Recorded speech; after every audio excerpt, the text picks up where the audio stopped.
where they did some really interesting things to kind of get to where they needed to go. So, so first kind of topic today, and Chris and I will kind of talk a little bit about this, is the difference between a startup and a company. And a lot of times you'll hear people talk about, well, we're a startup company.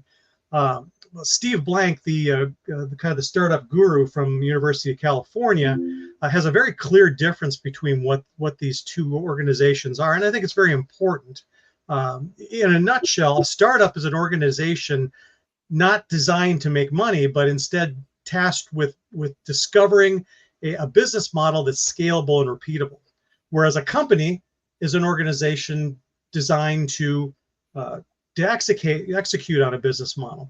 And if you think about this a little bit, those are very different types of organizations that require different types of people and skills. So with that, Chris, your thoughts on that dichotomy?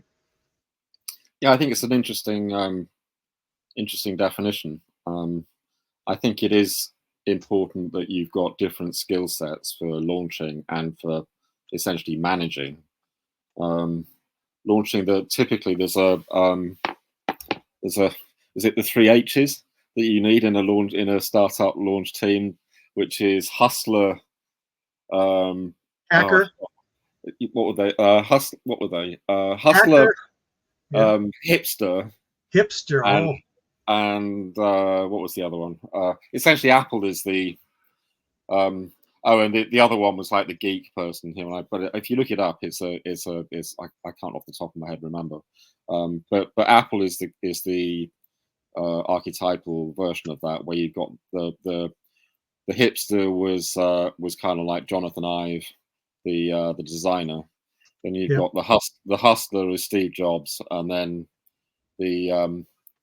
this other guy, this kind of geek person, if you think of a word beginning with H, was Steve Wozniak, who was the kind of geek behind the whole thing. So, and I guess it's a completely different skill set when you're managing a company, because you're just keeping the thing going then, aren't you? It's almost like you don't need to get the thing out of harbour.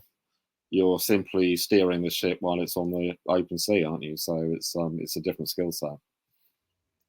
Yeah, the 4 that I recall, and they do differ because I've looked at these online when I forget them, but I remember it was hacker, hustler, designer, and visionary. So you've got the hacker, that person who can hacker. That's the hacker. Yeah. That's right. That's the one I couldn't remember. Yeah.